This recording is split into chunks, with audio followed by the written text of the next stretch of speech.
Então nem vou esperar mesmo mais pessoas chegarem, porque são 2 capítulos e são 2 capítulos longos e eu não quero avançar muito. Espero que eu não avance, né?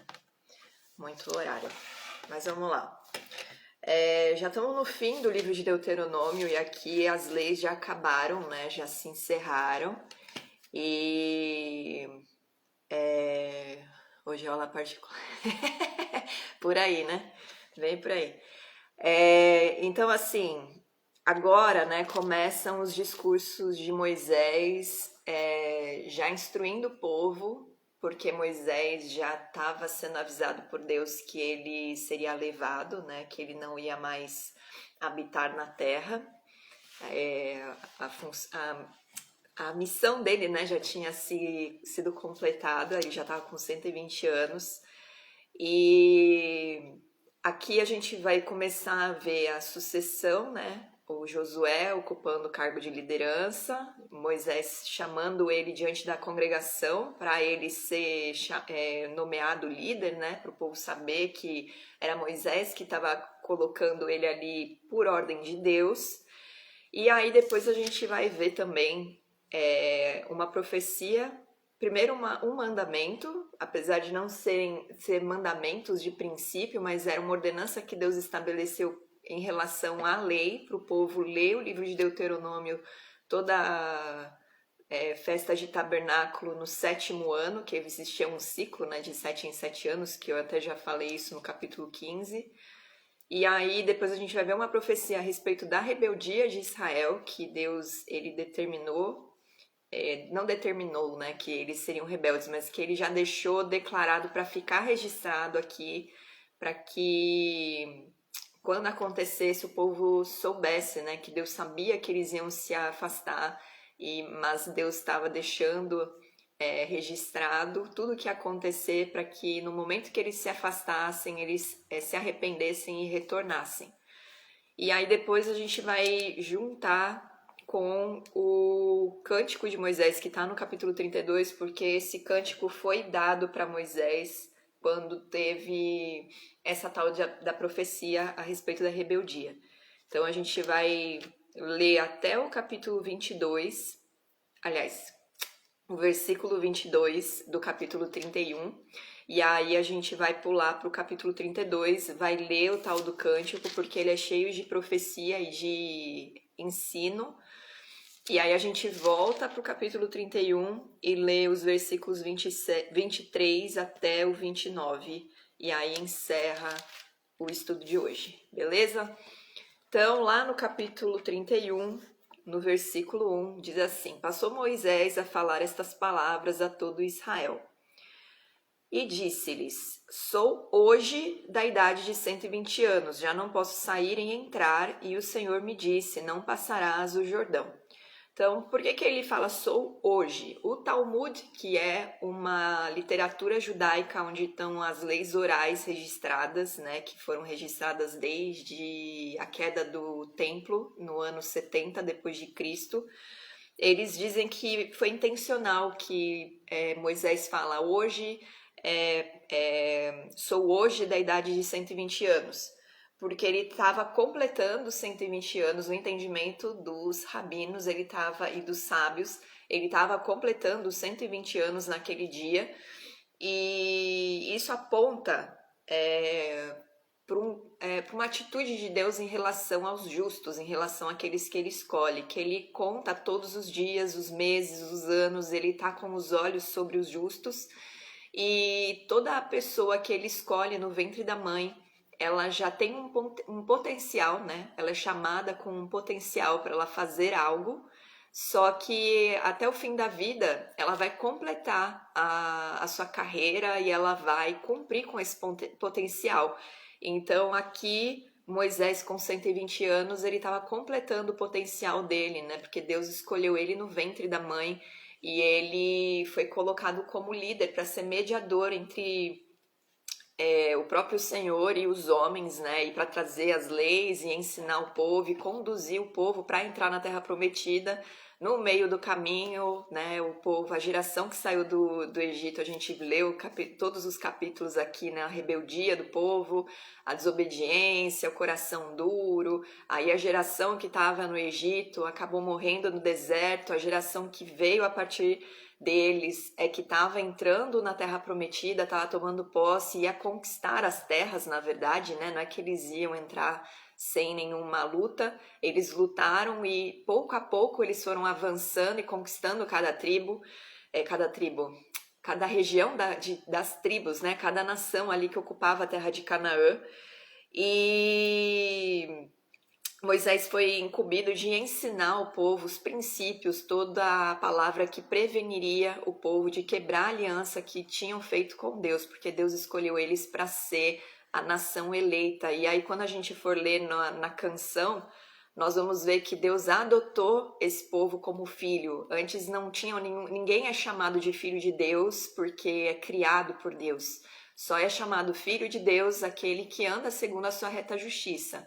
Hoje são aqueles que creem em Jesus, que é o cumprimento de toda a palavra, de toda a justiça de Deus, que recebem a filiação, a adoção e recebem o Espírito Santo que clama Abba Pai, que a gente tem lá em Romanos, né, esse trecho. Então, vamos continuar a leitura. Já não posso sair e entrar, e o Senhor me disse, não passarás o Jordão.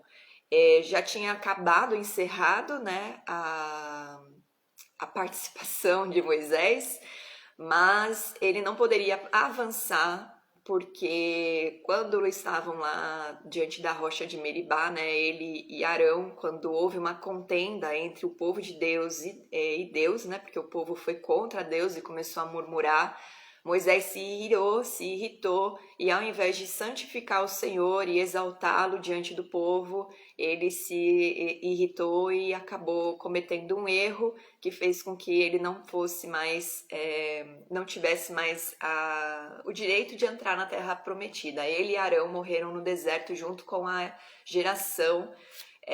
Os únicos que entraram na Terra Prometida daquela geração que saiu do Egito foi Caleb e Josué, que participaram, né, da ronda que fizeram dos 10 espias que foram enviados para espiar as cidades e as nações que ocupavam a terra de Canaã, e eles foram os únicos que voltaram confiando na promessa de Deus e encorajando o povo a ir, né, a entrar na terra prometida e tomar posse. Então Deus permitiu Josué, que é o que nós vamos ler aqui, o rapaz que nós vamos ler aqui, que foi nomeado como líder, e que era, na verdade, um rapaz que servia a Moisés. Então ele tinha contato com Deus, né, assim, indiretamente, porque ele sempre ficava esperando Moisés ir no tabernáculo ou na tenda para falar com Deus, e ele via a nuvem de glória, ele ficava no pé do monte Sinai esperando, com uma tenda armada ali, esperando Moisés. Então ele estava o tempo todo junto com Moisés, aprendendo com Moisés diretamente, né? Não era só Arão que estava ali junto com ele, mas Josué também servindo a ele, e ele foi ensinado. Então ele estava, né, ao longo desses 40 anos, sendo capacitado por Moisés, e já era um plano de Deus isso, né? Para continuar perpetuando aquilo que começou com Moisés. E Deus sempre ele traz, né, um legado que é passado de geração em geração. A unção sacerdotal era passada de geração em geração, e a liderança também era passada de geração em geração, e isso até hoje, né? Quando nós fazemos discípulos, nós estamos propagando o evangelho de geração em geração. Aí continuando, deixa eu ver se eu falei tudo até aqui. Falei.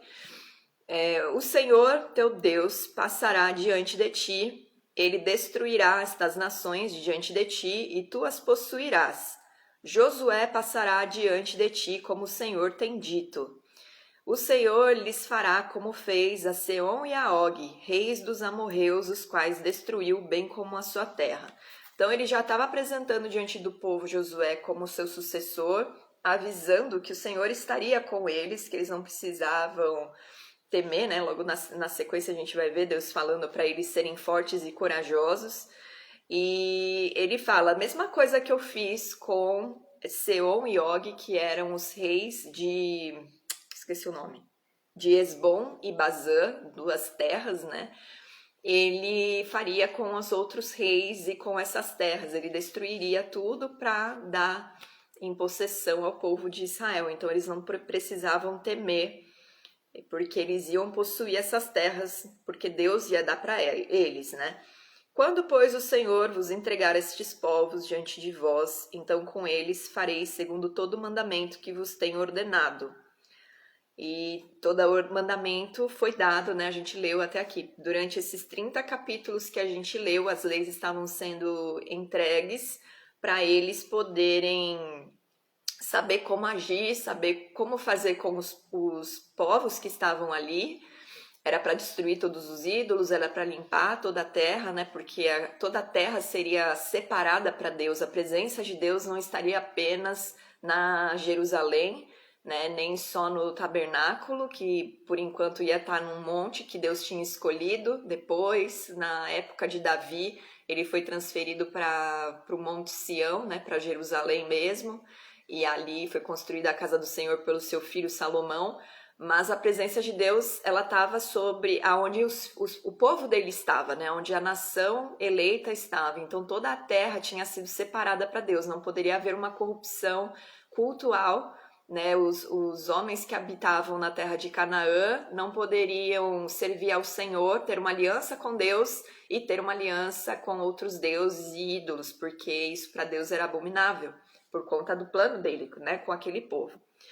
Aí, no versículo 6, tem a famosa frase que todo mundo ouve: seja forte, corajoso, não temais, sede fortes e corajosos, não temais, nem vos atemorizeis diante deles, porque o Senhor vosso Deus é quem vai convosco, não vos deixará, nem vos desamparará. Então Moisés exorta o povo, né, com essa frase. Não é só Josué que foi exortado a ser forte, corajoso, não temer, nem se atemorizar, não ficar com medo, porque eles iam entrar em uma terra que já estava ocupada há centenas de anos por outros homens, outros povos. E tinham gigantes, e tinham cidades fortificadas, e tinha estrutura, eles eram organizados. E embora o povo de Israel, durante esses 40 anos, aprendeu a ser organizado segundo aquilo que Deus designou, eles eram pequenos e fracos comparados a estas nações. Então, aos olhos naturais, né, olhando, eles se sentiriam como gafanhotos, como eles se sentiram quando foram ver, né, espiar a terra. Então Deus falou: não se atemorizem, não fica olhando o tamanho do gigante, não fica olhando o tamanho do muro, porque eu estou com vocês e sou eu que estou entregando essa terra. E aí no 7 não sei se eu terminei de ler o 6, eu vou repetir o 6. Sede fortes e corajosos, não temais, nem vos atemorizeis diante deles, porque o Senhor vosso Deus é quem vai convosco. Não vos deixará, nem vos desamparará. Então a aliança de Deus, né, a parte de Deus era: eu vou com vocês, eu sou fiel, eu vou com vocês, eu não vou desamparar vocês. Mas existe a parte do povo, né? Vocês também não devem ser infiéis, vocês devem caminhar segundo o contrato que eu deixei, toda a concessão que eu coloquei para vocês serem abençoados. Então, existe um acordo que tem duas partes aqui, né? A aliança, ela sempre compromete os dois lados. Então, Deus, ele se compromete e ele é fiel até o fim com aquilo que ele vai fazer. Mas aquele que fez aliança com Deus tem que estar debaixo do mesmo compromisso e não se corromper, e não, né, no meio do caminho desistir, nem se afastar, porque daí quem está sendo infiel é essa pessoa, né? É o povo, no caso, e não Deus. Chamou Moisés a Josué e lhe disse na presença de todo Israel. Então, a exortação ali para Josué, ela estava sendo diante do povo. O povo estava vendo Moisés chamar Josué e ainda declarar palavras para ele sendo encorajado diante do povo. O povo estava como uma testemunha ali das palavras de Moisés para Josué. E aí ele diz: Sê forte e corajoso, porque com este povo entrarás na terra que o Senhor, sob juramento, prometeu dar a teus pais, e tu os farás herdá-la. Essa frase Josué escuta 3 vezes, na verdade. Ele escuta de Moisés aqui, depois ele escuta de Moisés de novo no versículo 23, que a gente vai ler de novo. Bom, vamos ler agora o 23, só para fechar isso, que daí depois eu não volto aqui. Ordenou o Senhor a Josué, filho de Num, e disse: Sê forte e corajoso, porque tu introduzirás os filhos de Israel na terra que sob juramento lhes prometi, e eu serei contigo. Depois que Moisés morre, Josué escuta isso da própria boca de Deus.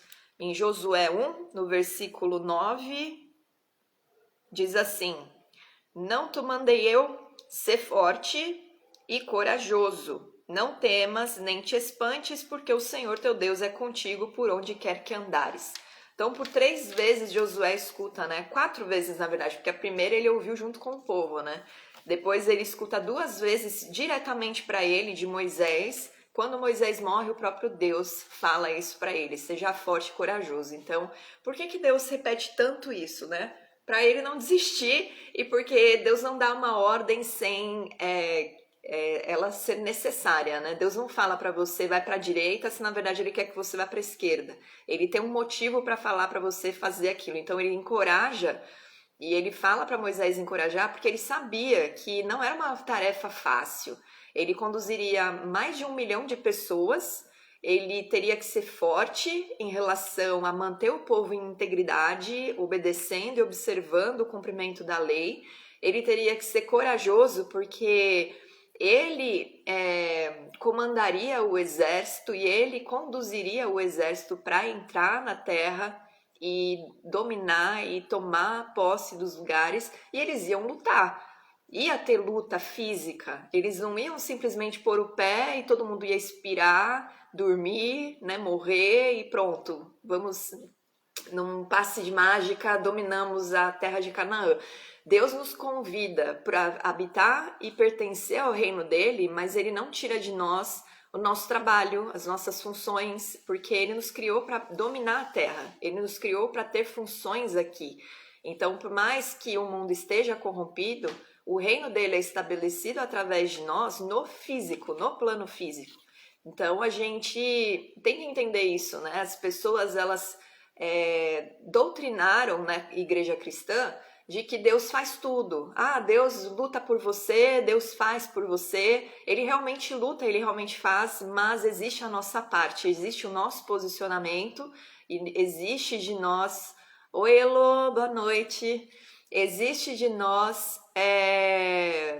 Vou ver depois, estou no trânsito. Beleza, depois você assiste com calma. Existe a nossa parte de se colocar onde ele quer que a gente vá.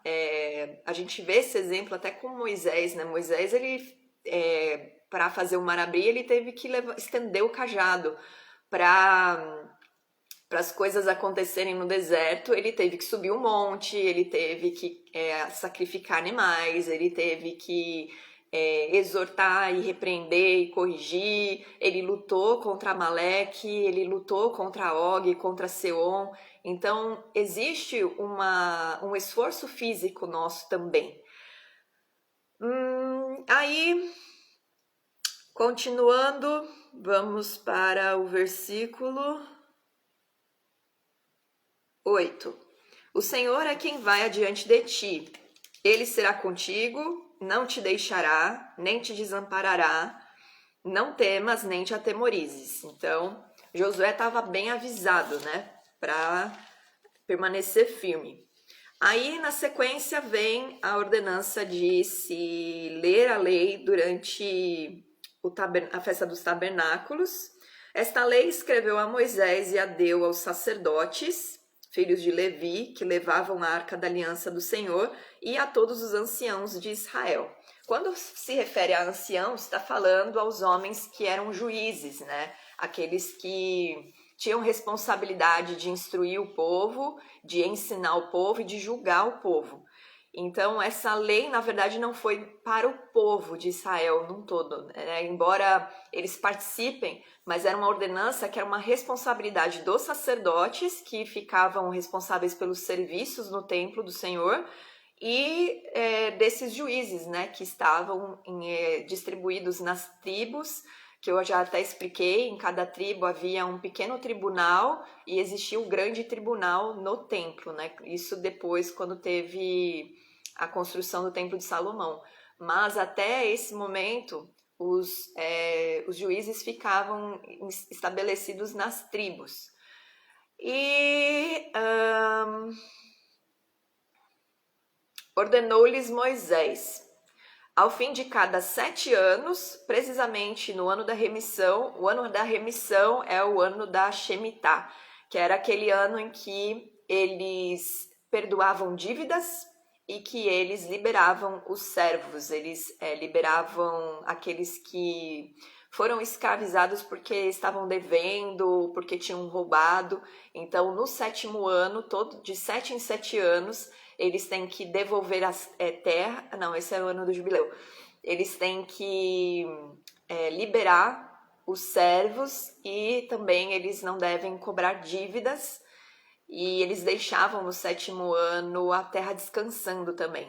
E aí, nesse ano, eles se reuniam na festa dos tabernáculos, que era uma festa anual, todo ano eles comemoravam, que era uma festa que testemunhava sobre o tempo em que os patriarcas os pais, né, do povo de Israel, a geração que saiu do Egito, habitou em tendas no deserto e Deus proveu o que eles precisavam e protegeu eles.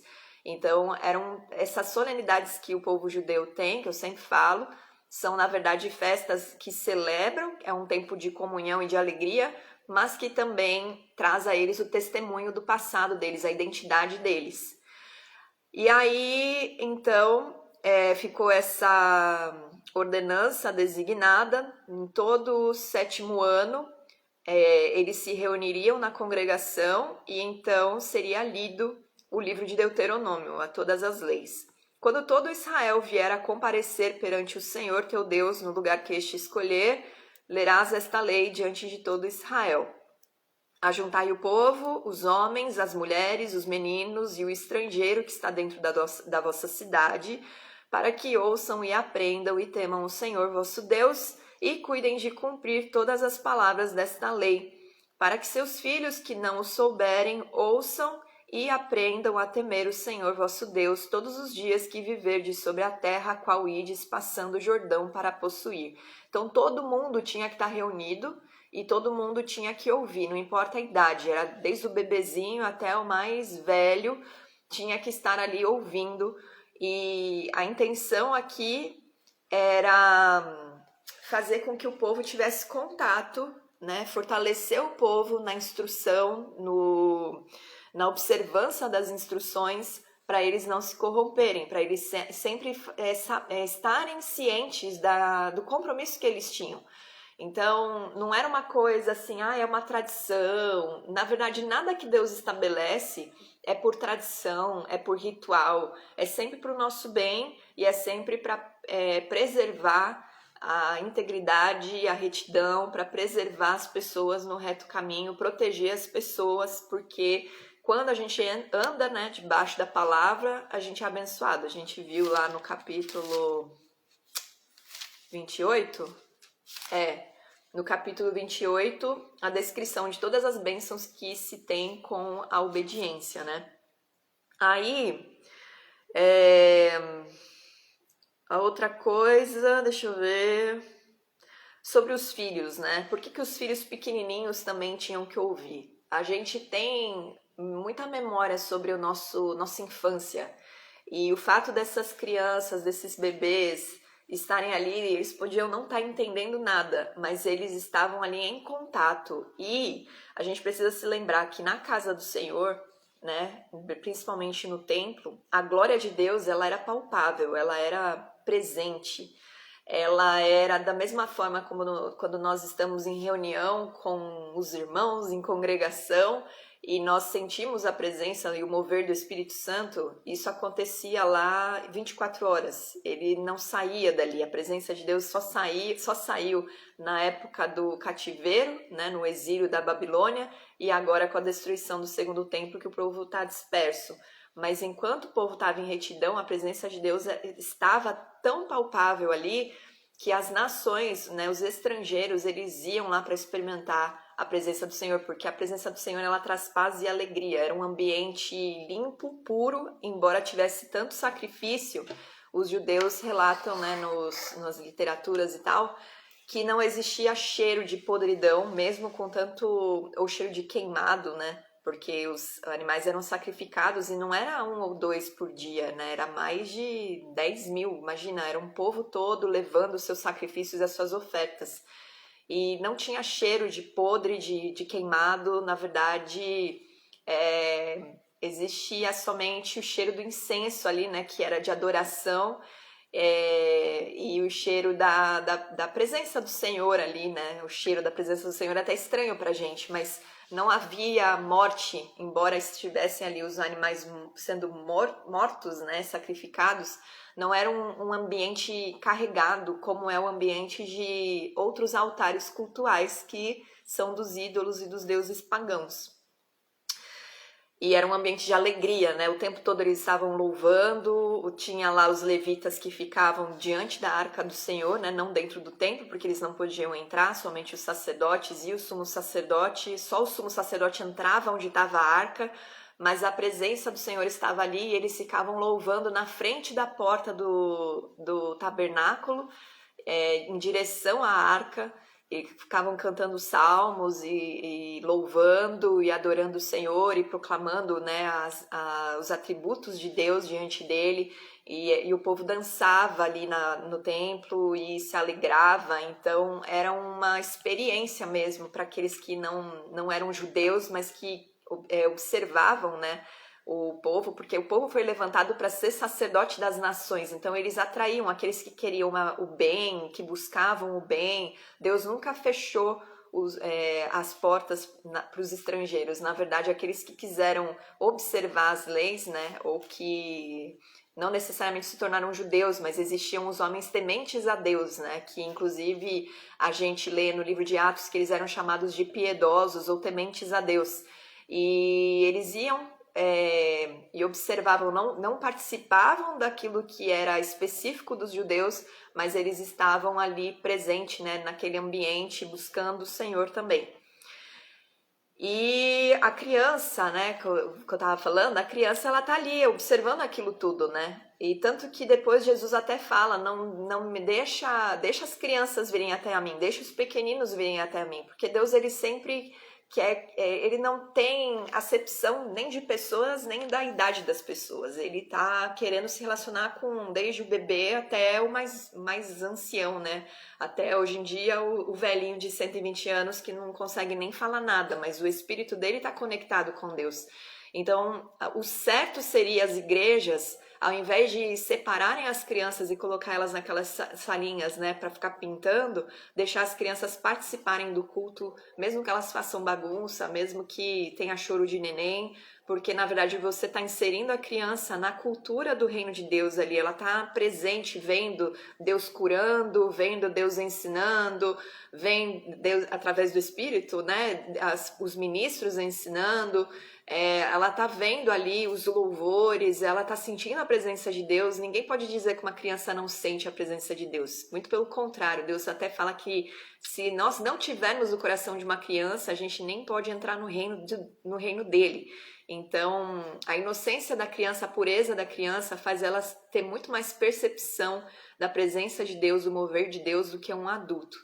E por isso, até na palavra, na instrução dele, ele fala, as crianças têm que ouvir a lei, não importa que elas não vão entender, elas estão em contato, e quando elas crescerem, elas vão se lembrar que os pais levavam ela nesse ambiente, elas vão se lembrar do que elas experimentaram nesse ambiente. Então, a gente não pode impedir uma vida de ter acesso ao Senhor, né?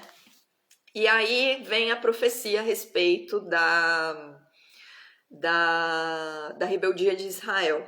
Disse o Senhor a Moisés: Eis que os teus dias são chegados para que morras. Chama Josué e apresentai-vos na tenda da congregação para que eu lhe dê ordens. Assim foram Moisés e Josué e se apresentaram na tenda da congregação. A tenda da congregação era o tabernáculo, né? Era onde estava o lugar santo e o santo dos santos, e aonde eram feitos os sacrifícios e tudo mais.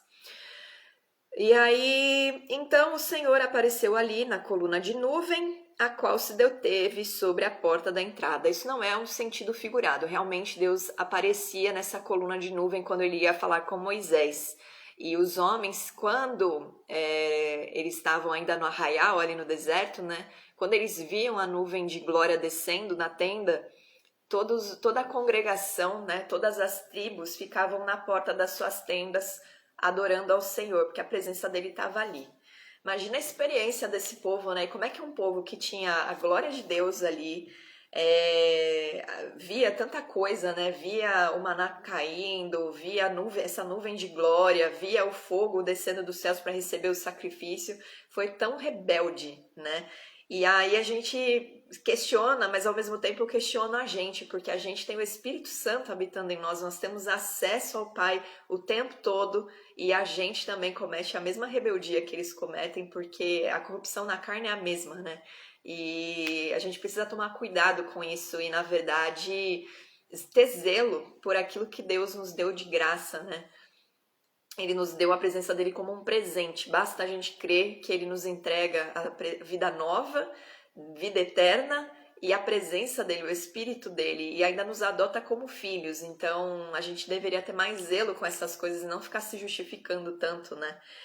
E aí, então, o Senhor apareceu ali na coluna de nuvem, a qual se deteve sobre a porta da tenda. Disse o Senhor a Moisés: Eis que estás para dormir com teus pais.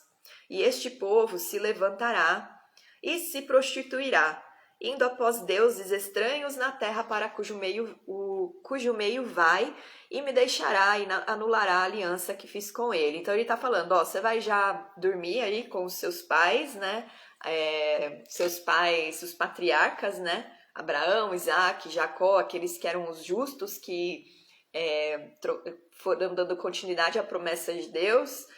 E esse povo, né, quando você for descansar, esse povo vai, na verdade, se rebelar contra mim. Eles vão entrar na terra de Canaã, vão ver a idolatria ali e aquilo vai prostituirá. É porque a prostituição na palavra, ela não está ligado a vender o corpo para você ganhar dinheiro somente, né? Quando você fala de meretriz, você está se referindo a isso. Mas a prostituição, ela é você se vender e quebrar uma aliança também. Então, eles se prostituiriam cultualmente, na verdade. Eles se venderiam a alma deles, o culto deles para deuses estranhos, e isso traria a quebra de aliança com Deus. Então, é uma prostituição cultual. E tem também o seguinte, era uma prostituição que envolvia também o corpo, porque muitos desses deuses, né, que os povos de Canaã idolatravam, eles na verdade eram idolatrados com orgia. Então o povo comia, bebia, né, na frente do Deus, e aí faziam sexo. Alguns deuses, um deus na verdade, recebia adoração assim, era adorado dentro de uma caverna, eles iam para lá, aí tomavam vinho, comiam sacrifícios que eram feitos para aquele deus, e faziam orgia e defecavam na frente da estátua do deus. Então era um nível de depravação muito grande. E a prostituição, porque Deus ele fala, né? Ama a mim com teu coração, com toda a tua alma e com todo o teu ser, com tudo que você possui. Então eles se corrompiam e se prostituíam com o corpo, com a mente, com o coração, com tudo que eles tinham, adorando a esses deuses e fazendo coisas que eram abomináveis diante do Senhor. E existiam as prostitutas cultuais. Elas eram tipo sacerdotisas que ficavam, né, nos templos desses deuses pagãos, ali para se deitar e ter relações com os homens. E isso está ligado também a trazer poder para os demônios, porque existem espíritos malignos que são alimentados com a energia sexual. E tem espíritos malignos que são fortalecidos, né, com o sacrifício, porque havia derramar de sangue. E quando as pessoas bebiam o sangue desses animais, elas também estavam fortalecendo, na verdade, aquilo que estava dentro delas. Elas mesmo meio que se colocam à disposição dos demônios fazendo esses cultos. Entendeu? Fala aí, senão qualquer coisa eu explico melhor. Mas, bom, aí Moisés então é alertado, né, que o povo ia se corromper, ia quebrar a aliança, ia fazer as práticas pagãs. E nesse dia a minha ira se acenderá contra ele. Então Deus já estava avisando, eu sei que eles vão fazer isso e a minha ira vai se acender contra eles porque eles estão quebrando e fazendo coisas, quebrando aliança e fazendo coisas abomináveis diante de mim. Aí ele já vai avisando, né? E aviso o que ele vai fazer quando isso acontecer. Eu desampará-lo-ei e dele esconderei o rosto para que seja devorado, e tantos males e angústias os alcançarão que dirá naquele dia: não nos alcançaram estes males por não estar o nosso Deus no meio de nós? Por que Deus vira o rosto? Porque existe, né, até um salmo que diz que os olhos do Senhor estão sobre o justo e que os olhos do Senhor estão sobre Israel. Deus não tira os olhos sobre a nossa vida quando a gente está buscando andar em retidão. Ainda que a gente tropece, né? Se a gente tropeça e se arrepende, a gente permanece na presença dele e ele não tira os olhos sobre a nossa vida. E ele fica o tempo todo cuidando. Só que a partir do momento que as pessoas começam a quebrar, a romper com a aliança, se corrompendo, quebrando os princípios e achando que está tudo bem, idolatrando e indo buscar, né, em outras fontes proteção, fertilidade, prosperidade, proteção, já falei, saúde, enfim, né, qualquer coisa, qualquer interesse que as pessoas tenham em outros deuses, em outras fontes, em religiões, Deus, ele vira o rosto, ele tira, ele se afasta. E isso acontece até hoje. E por quê, né? Porque o povo de Israel se corrompeu, endureceu o coração e não recebeu Jesus. E não foi por não receber Jesus apenas, mas eles já estavam sendo dispersos por conta da rebeldia deles, né? Quando Roma ocupou a cidade de Jerusalém e destruiu o templo, eles estavam sendo rebeldes, perversos e maus entre eles mesmos. E eles sofrem essa dispersão até hoje. E eles mesmos dizem isso. Eles dizem que o Galut, que é a diáspora, que nesse período, né, de diáspora, eles não sentem a presença de Deus como eles sentiam quando eles iam no templo do Senhor. Isso eles experimentaram no cativeiro da Babilônia e isso eles estão experimentando hoje. E para eles, é como se Deus estivesse com o rosto escondido. Então, eles estão, na verdade, debaixo da maldição da lei, porque eles desobedeceram e não há como eles fazerem techuvá de acordo com a lei, porque o templo está destruído. Mas existe o plano de redenção e de salvação que é Yeshua, né? Que é o nome de Jesus no hebraico, né? Que seria como eles chamariam ele, que é como os judeus messiânicos chamam. O Yeshua HaMashiach veio para trazer sobre eles salvação e redenção, para trazê-los de volta na presença de Deus. Eles estão esperando o Mashiach vir porque eles não entenderam que Yeshua era o Messias, era o ungido, o profeta que viria para trazer não só a redenção, mas a restauração. Eles não conseguiram crer. E aí, de novo, né? Toda vez eu falo isso quando eu toco nesse assunto. Nós que já temos Jesus e que fomos enxertados na oliveira, que é o povo de Israel, a gente deve orar para que eles sejam reenxertados, né? porque eles foram arrancados porque secaram, porque se afastaram, endureceram o coração, e nós precisamos clamar para que o Espírito de Deus vivifique essa palavra e traga sobre eles arrependimento, para eles reconhecerem antes que todo joelho se dobre e reconheça que Jesus é o Senhor, porque nesse dia que todo joelho vai se dobrar e toda língua vai confessar que Ele é o Senhor, vai ser tarde demais. Então a gente tem que clamar para que eles recebam, porque eles foram eleitos para isso. Deus escolheu eles para serem filhos dele antes de nós. Então é por causa deles que nós recebemos essa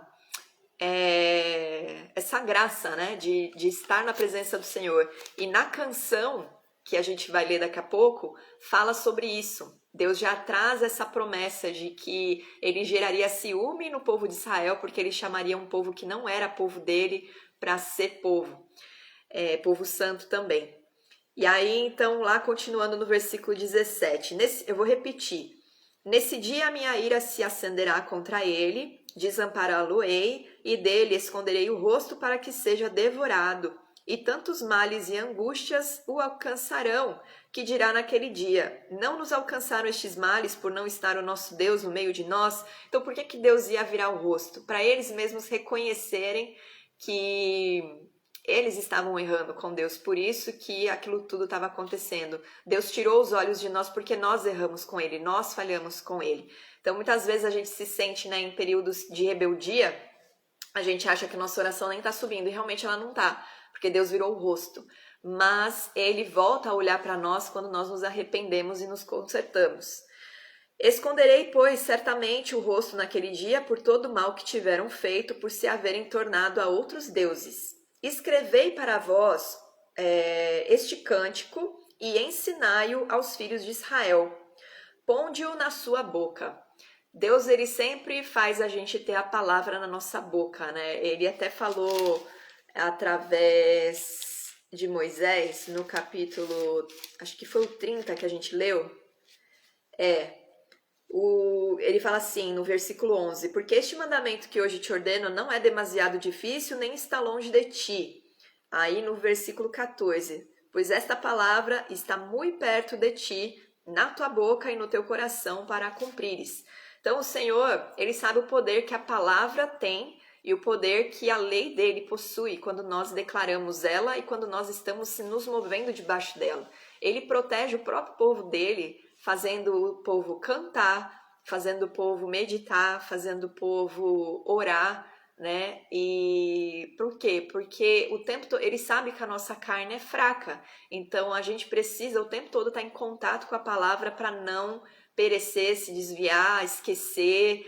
E aí ele fala, escreve essa canção e coloca na boca do povo, porque quando eles cantarem eles vão saber que eu estou anunciando aquilo que eles vão fazer, e que se eles cantando reconhecerem o erro e se arrependerem e voltarem, eu vou voltar a abençoá-los, né? Vai ser uma forma deles, cantando eles vão se lembrar que se eles se desviarem é isso que vai acontecer, então eles vão permanecer em obediência e vão ter longevidade de vida na terra, nessa terra que eu tô dando, mas se eles se corromperem e se desviarem, e eu vou estar aqui caso eles se arrependam. Então essa é a misericórdia de Deus conosco.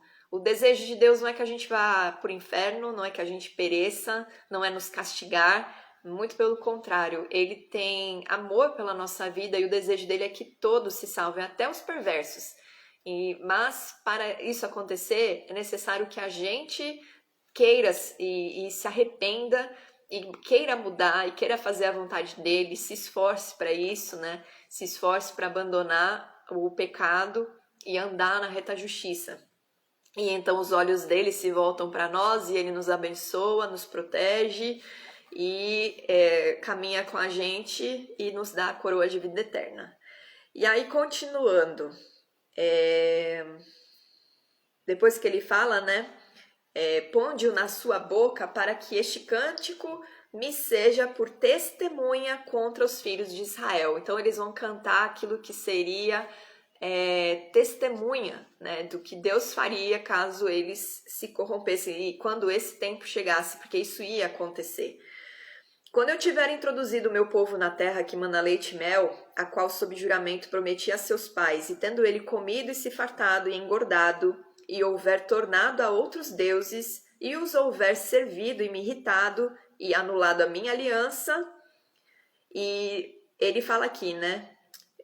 Quando eles tiverem tornado a outros deuses, ou seja, eles vão virar o rosto para mim e vão olhar para outros deuses, e houver servido a esses deuses e me irritado, e em outro trecho, né, de um profeta, Deus diz que ele é tardio em se irar. Então você imagina quanto tempo esse povo vai estar se corrompendo a ponto de Deus se irritar, porque ele é tardio em se irar, ele age com longanimidade antes de entrar com o juízo dele.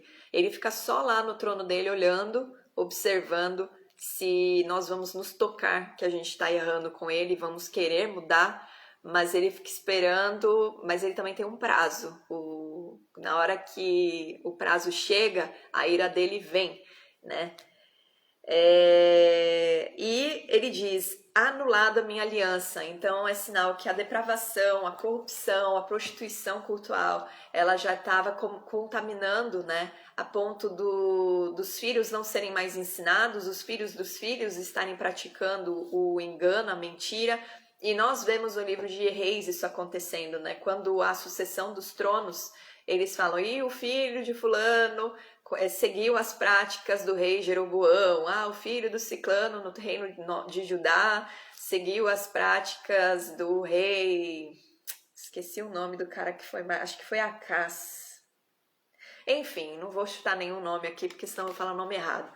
Mas lá está escrito isso, direto, eles se corrompem, né, e seguem as práticas dos seus pais, dos seus avós, e não percebem. Aí um rei é levantado, um profeta vai e fala que está tudo errado, ele reconhece, se arrepende, põe o povo todo para jejuar, para se arrepender, limpa a terra, né, a região que ele governa, porque no tempo de reis o reino está dividido em sul e norte. E aí ele traz de novo a presença do Senhor, o favor do Senhor, tira o domínio dos inimigos, né? O Senhor dá a vitória, mas o tempo todo você vê que o quão importante é a retidão e esse ensino passado de geração em geração através dos pais. E como que, uma vez que a corrupção é que nem o fermento, né? Que a gente já viu, que o fermento leveda toda a massa. Vai crescendo, crescendo, crescendo e... Da mesma forma que o reino de Deus é um fermento que vai crescendo conforme a gente vai proclamando ele, né, e as pessoas vão recebendo, a depravação, a corrupção, acontece a mesma coisa. A impureza contamina e vai aumentando o número de iniquidades, né, no meio do povo. E quando tiverem alcançado muitos males e angústias, então este cântico responderá contra ele por testemunha, pois a sua descendência sempre o terá na boca. Então é uma canção que sempre vai ser ensinada, vocês vão cantar, e quando vocês cantarem vocês vão ver que o próprio cântico é um testemunho contra vocês. E aí quando eu estava lendo isso, eu lembrei dos louvores, né? Muitas vezes quando a gente está afastado de Deus, tem louvores que fazem, né, tocam o nosso coração e fazem a gente parar e pensar. Por exemplo, né, uma vez eu estava num culto, eu estava rebelde com Deus e a canção falava, eu vou construir a minha vida em ti. Quando eu cantei aquilo, eu falei, eu não estou fazendo isso, eu confessei com a minha boca algo que é uma testemunha contra mim. E ali houve um quebrantamento e eu me arrependi e me consertei com Deus. Mas o louvor, ele tem esse poder, né, de ser uma testemunha diante de nós também, porque quando nós declaramos aquelas palavras, se nós não estamos alinhados com ela, aquilo traz sobre nós um certo constrangimento para gerar arrependimento, né? O Espírito do Senhor é quem tem poder para convencer a gente do pecado, da justiça e do juízo. Então ele mesmo traz sobre nós esse constrangimento para a gente se consertar diante do Senhor. E deixa eu ver aqui, tinha uma coisa para falar desse versículo 20, deixa eu só terminar, o 21. Porquanto conheço os desígnios que hoje estão formulando antes que o introduza na terra que sob juramento prometi. Deus, ele é eterno e ele sabe toda a intenção do coração dos homens. Aqui ele fala: eu já sei, já conheço os propósitos que eles estão formulando no coração antes de entrar na terra. Eu já sei que tem uns aí que vão se corromper, que vão se rebelar, então isso já vai estar declarado, determinado, essa testemunha já vai ser cantada, porque com a própria boca essa canção vai ser contra eles. Um pouquinho antes lá, deixa eu ver se é esse. Ah, não, eu tô confundindo, gente, peraí. Tô confundindo. Então Moisés, naquele mesmo dia, escreveu este cântico e o ensinou aos filhos de Israel. E aí a gente vai ler, então, esse cântico. Deixa eu ver quanto tempo eu tô aqui. Nossa, eu vou passar, tá? Já vou avisando que... essa live vai ser um pouco mais longa. Então, se você quiser, sei lá, fazer um prato de comida, pegar pipoca. Mas é muito interessante ler esses 2 capítulos dessa forma, porque a gente aprende muito mais. E se eu quebrasse e fosse falar do 32 só semana que vem, a gente ia perder muito do ensino. Então, se vocês estiverem com fome, vão assistindo enquanto comem, para não perder a explicação e não sair da vibe aí. E aí, então, vamos ler, né? No versículo 30 diz: Então Moisés pronunciou integralmente as palavras deste cântico aos ouvidos de toda a congregação de Israel. Bom, ele se reuniu com Josué diante do Senhor, né, na nuvem de glória. Deus deu essa canção para eles escreverem. E aí depois Moisés traz esse cântico diante da congregação quando ele fala a respeito, né, de como o livro deveria ser guardado. Então a gente vai pular o finzinho do versículo do capítulo 31 para ler o cântico e depois a gente volta e encerra. E aí lá diz assim: Inclinai os ouvidos, ó céus, e falarei, e ouça a terra as palavras da minha boca. Essa canção, né, a gente tem aqui o Cântico de Moisés, mas na verdade no hebraico, lá para o povo judeu, chama Canção de Hazinu. Hazinu significa ouça, que é a primeira palavra, né? Eu já expliquei que eles leem as porções, as parashá, em cada Shabá, e essa porção começa no capítulo 32, nesse versículo 1, e as porções elas têm o nome da primeira palavra que compõe o capítulo ou o trecho que eles leem, né, juntos na congregação e nas sinagogas. E essa primeira palavra que traduziram como inclinai os ouvidos, na verdade é o Hazinu, que quer dizer ouça. Quando se diz aqui inclinai os ouvidos, ouça com atenção, presta atenção. É tipo o Shema, só que é uma outra palavra para que as pessoas estejam atentas ao que vai ser dito.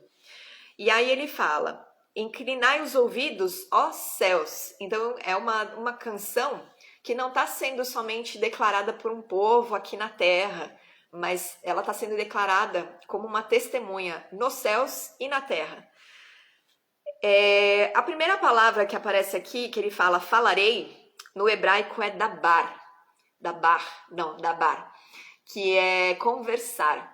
Na verdade, ele está falando, só que ele está falando, conversando, se comunicando. Os céus é ligado a Deus, né? E ouça a terra as palavras da minha boca. Essa palavras da minha boca seria emor, que é discurso. Então, o discurso, ele é falado numa certa distância para alguém ouvir. A conversa é algo próximo. Então, os céus, eles estão próximos do trono de Deus, né? Eles estão santificados, estão separados. A terra, nesse caso aqui, essa canção, ela está sendo declarada como testemunha de um povo que se corrompeu. Então, um povo que se afastou. Então, ele está falando, né, para a terra, para o povo de Israel, que está distante. Goteje a minha doutrina. Doutrina aqui é lecar. Lecar está ligado à aprendizagem. Então, é uma doutrina, na verdade, que vem para ensinar. É uma doutrina... Peraí, cadê aqui? Não sei se eu anotei. Anotei. São palavras ministradas, compreendidas e assimiladas com vontade, voluntariosamente. Então, essa doutrina, né, esse ensino, essa ministração, ela cai como gotas, como a chuva. E a chuva, ela rega para gerar vida na terra. Então, esse ensino, ele é para trazer vida, ele é para frutificar. A ministração, ela é para trazer vida e transformação, né? Porque quando a água cai na terra, ela traz uma transformação. Ela traz a água que vai fazer com que a semente cresça e se torne uma grande árvore. E aí existe a plantação crescendo, existe os frutos, né, dando, existe um jardim sendo regado. Então, está trazendo vida a um ambiente que não tinha nada, ou que estava árido, ou que estava seco, ou que estava sem produzir vida, né? Destile a minha palavra como orvalho, como chuvisco sobre a relva e como gotas de água sobre a erva. E todas essas coisas, né? O orvalho, o chuvisco, as gotas de água na erva, sobre a erva, são águas que caem do céu de forma suave. A palavra de Deus, ela é suave, né? Ela não é pesada, ela não é dura, desde que a gente ame ao Senhor e queira viver essa verdade, né? Porque proclamarei o nome do Senhor, engrandecei o nosso Deus, eis a rocha. Suas obras são perfeitas, porque todos os seus caminhos são juízo.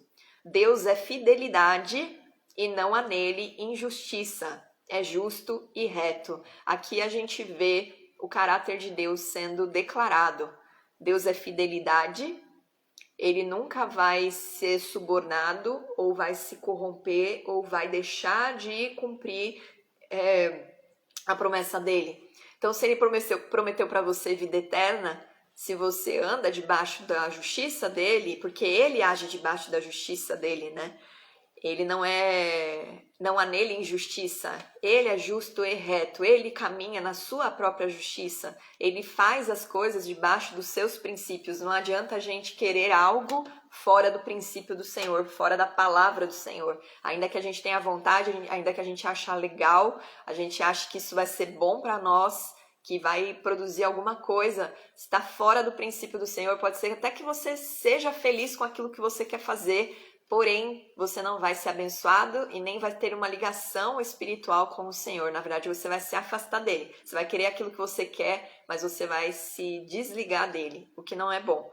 E Deus, ele sempre age, julga, faz as coisas debaixo da sua reta justiça. E por isso não há infidelidade nele. Se ele prometeu para você que ele vai te dar a vida eterna, ele vai te dar. Ele não vai no meio do caminho falar assim, desisti de você, não quero você não. Eu vou escolher outro aqui, você vai ficar fora. Ele nunca vai fazer isso. Se ele prometeu algo para fazer na sua vida, ele vai fazer. A não ser que você fale, não quero, não tô afim não, vou viver a minha vida, eu sei que você me deu essa escolha, uma chance, mas eu vou escolher a morte. Aí você escolheu a morte, é uma escolha sua, ele não tira o nosso livre-arbítrio. Porém, a gente caminha buscando a retidão, porque é uma resposta nossa à graça dele na nossa vida, né? Esse favor imerecido que ele deu de salvação, de filiação, de redenção, de justificação. Então, aqui a gente já vê a declaração do caráter de Deus. E depois ele fala, aí ele traz a condenação, né? Com a canção ele estava trazendo um testemunho contra o povo quando eles se corrompessem. E diz assim, procederam corruptamente contra ele. Já não são seus filhos, e sim manchas. O povo de Israel já era chamado de filho. A paternidade de Deus não é algo criado pelo cristianismo. Embora a gente veja esse termo sendo muito falado hoje em dia, e é necessário porque as pessoas acham que Deus está distante, que Deus é opressor, que Deus é autoritário, mas Deus é um pai.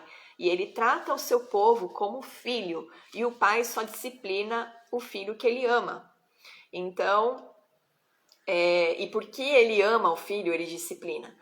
Então, essa ideia de paternidade não foi Paulo que inventou, não foi Pedro, não foi a igreja primitiva. Isso era algo que estava aqui, em Deuteronômio, no fundamento, na palavra do Senhor.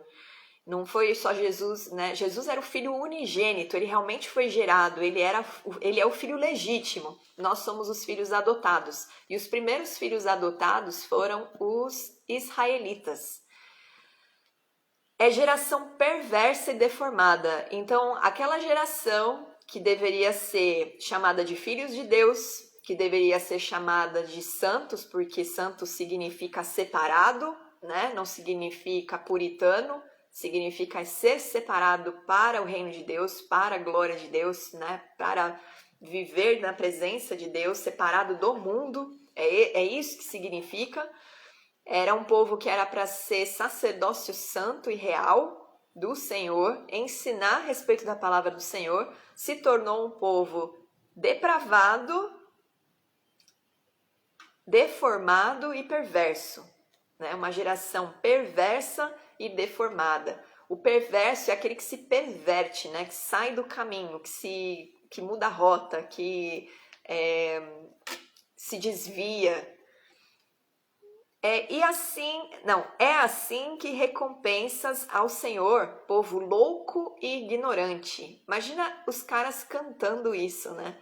Tipo, é assim que recompensas ao Senhor, povo louco e ignorante. A loucura, ela tá ligada à insensatez, né? Ela tá ligada à idiotização, à falta de sobriedade, a falta de raciocínio, a falta de entendimento, e a ignorância tá ligada à falta de sabedoria, à falta de conhecimento. Então esse povo se perverteu ao ponto de não conhecer mais Deus. É isso que ele está falando.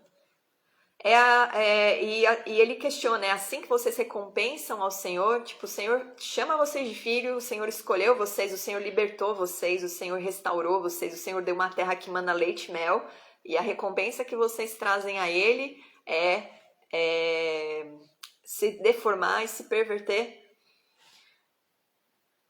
Não é Ele, teu Pai, que te adquiriu, te fez e te estabeleceu. Desde o princípio, Deus ele age assim, ele adquire os homens, ele transforma os homens e ele estabelece os homens. E ele faz isso na nossa vida através de Jesus. Através da nossa fé em Jesus, Deus nos adquire para ele, Deus nos tira do domínio do maligno, né, do pai da mentira, do rei príncipe desse mundo, né, porque ele não é rei, ele é príncipe, ele é um principado forte dominando aqui, com 1/3 dos anjos que se corromperam, né, e se debandearam para agir junto com ele, mas Jesus ele nos dá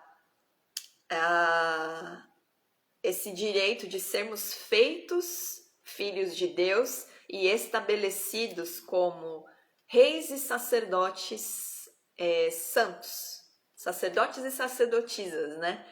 Ele, então, nos adquire com o sangue de Jesus, o preço que foi pago para nós sermos comprados para ele foi o sangue de Jesus. Por causa desse sangue, né, da nossa fé em Jesus, nós recebemos o Espírito do Santo, nós somos feitos nova criatura e filhos de Deus, e ele nos estabelece no seu reino. É muita coisa que a gente não conseguiria fazer só pela força do nosso braço. Aliás, né, não tem como, não são por obras que nós somos salvos. E não há nenhum mérito no nosso agir que traga essa recompensa sobre nós. É tudo de graça, né? Tudo um favor imerecido. O nosso único esforço é matar as nossas velhas práticas, as nossas tradições, os nossos costumes, as nossas ideias, nossas ideologias, o que a gente pensa, para viver debaixo da vontade de Deus. Lembra-te dos dias da antiguidade. Atenta para os anos de gerações e gerações. Pergunta a teu pai, e ele te informará. Aos teus anciãos, e eles te dirão. Então aqui é meio que um soco no estômago, né? Ele fala, vai lá e pergunta para o teu pai os testemunhos a respeito de onde você saiu, né? Porque a gente tem que se lembrar que toda essa palavra aqui, ela vai sendo passada de geração em geração. Então vai de 50 em 50 anos, de 100 em 100 anos, de 1000 em 1000 anos. Essa palavra ela continua viva e verdadeira. Só que a pessoa que nasceu 2000 anos depois, 1000 anos depois, 300 anos depois, 70 anos depois, não experimentou o que a primeira geração que foi liberta e a geração que ocupou a Terra Prometida experimentou.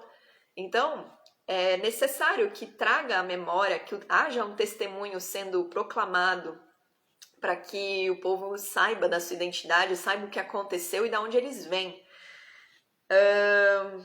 Quando o Altíssimo... E aí ele fala de dois elementos importantes para trazer esse ensino, né? Os pais, que são os responsáveis por ensinar os filhos, inculcar na mente dos filhos o Shema Israel, que eu falei no capítulo 6. Ouça Israel, o Senhor é o teu Deus, o Senhor é um. Amarás ao Senhor teu Deus de todo o teu coração, com toda a tua alma e com todas as tuas posses.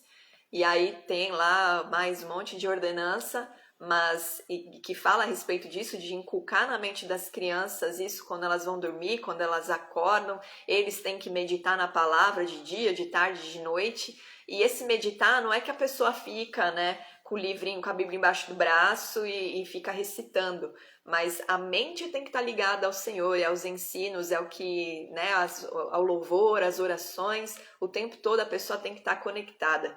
Então os pais são os principais responsáveis por ensinar e educar os filhos no reto caminho, e os anciãos, que eram os juízes, que eram aqueles que julgavam, aqueles que tinham mais sabedoria, também eram aqueles que ensinavam, né? Além dos levitas, né? Que geralmente estavam no grupo dos levitas, que tinham as cidades, né, dos levitas, e que muitos iam para essas cidades nas tribos, né? Cada tribo tinha algumas cidades separadas para distribuir para os filhos dos levitas,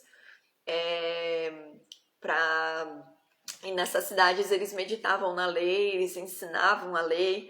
Então, não tinha muita desculpa, né? Porque era uma coisa que fazia parte da cultura deles e que deveria ser parte da cultura cristã. As pessoas estão muito ligadas na liturgia, né? Eu vou ao culto ao domingo, então eu sou cristão. E, na verdade, se você não é cristão, de meditar na palavra de segunda a domingo, 24 horas por dia, de nada vale, né? Porque o princípio é o mesmo, o fundamento é o mesmo, é a palavra de Deus. Deus espera isso de nós. E espera que nós ensinemos os nossos filhos, né? Tragamos essa instrução sobre a vida deles. Quando o Altíssimo distribuía as heranças às nações, quando separava os filhos dos homens uns dos outros, fixou os limites dos povos segundo o número dos filhos de Israel, porque a porção do Senhor é o seu povo. Tá certo. Porque a porção do Senhor é o seu povo. Jacó é a parte da sua herança. Aqui os judeus explicam, né? E aí eu não sei se é uma interpretação que eles têm por causa da diáspora, mas eles dizem que, tudo está debaixo dos olhos do Senhor, embora, né, haja potestades e principados dominando em cada nação, em cada região, Deus está com os olhos sobre toda a terra. E o que os judeus dizem é que ele separou porções, né, em cada país, em cada nação, para que o povo judeu dispersado habitasse. E se você parar para pensar, aonde eles estão, eles são prósperos. É bizarro, assim, como esse povo é rico, né? E Deus, ele é fiel com a sua palavra. Ele faz aquilo que ele declarou e determinou, né? E continuando, achou-o numa terra deserta e num ermo solitário povoado de uivos. Esse achou-o numa terra deserta, né? Aqui ele está se referindo, de acordo com os sábios, né? Tem duas interpretações. ou Abraão mesmo, porque Abraão é o patriarca, né? É dele que descende todo o povo de Israel. E Abraão foi tirado da terra de Ur, na Mesopotâmia, ou é o povo de Israel mesmo que estava lá no Egito. Achou numa terra deserta e num ermo solitário povoado de uivos, rodeou-o e cuidou dele, guardou-o como a menina dos olhos. Aqui essa expressão menina dos olhos vocês já devem ter ouvido, né? Porque, se não me engano, até tem um salmo falando sobre isso. A menina dos olhos se refere à pupila. Como a águia desperta a sua ninhada e voeja sobre os seus filhotes, estende as asas e tomando-os os leva sobre elas, assim só o Senhor o guiou e não havia com ele Deus estranho. Ele o fez cavalgar sobre os altos da terra, comer as messes do campo, chupar mel da rocha e azeite da dura pederneira, coalhada de vacas e leite de ovelhas com a gordura dos cordeiros, dos carneiros que pastam em Bazã, e dos bodes com o mais escolhido trigo, e bebeste o sangue das uvas, o mosto. Então aqui ele fala sobre toda a provisão que ele trouxe, né, para o povo de Israel e toda a proteção, né, porque a águia, ela fica sobre o ninho e Deus ele ficava com a nuvem de glória cercando e sobre o povo, né? O povo ia onde a nuvem de glória ia. Se a nuvem de glória permanecia num lugar, eles ficavam ali debaixo da nuvem. Se a nuvem, que era a presença do Senhor, se movia, eles levantavam arraial, né, recolhiam as coisas e seguiam ao caminho. E Deus estava sempre protegendo eles. Amaleque atacou pelas costas e atacou os homens que estavam pecando, que estavam fora da nuvem de glória. E aí Deus estabeleceu aquela lei, porque na verdade Amaleque, na lei que está em Deuteronômio 25, que a gente já leu, porque Amaleque, na verdade, estava indo contra Deus, né? Ele, na verdade, agia com soberba e altivez contra Deus. Ele enfrentava Deus, né? Ele não estava enfrentando o povo de Israel, ele estava enfrentando o povo de Deus. Aí, continuando. Mas engordando-se o meu amado, e era aqui que eu queria falar, que eu tinha confundido naquela hora. Essa tradução meu amado, ela tá meio errada, porque na verdade aqui é um nome, que é tipo um apelido que Deus deu pro povo de Israel, que é Yesherum, que significa reto. Na verdade, tem alguns significados, né? Porque as palavras no hebraico nunca têm um significado direto, né? Quem assistiu Raiz sabe. Mas esse Yesherum, ele vem de Yachar. E Yachar significa reto, direito, correto, ereto. Então, o que Deus está querendo dizer?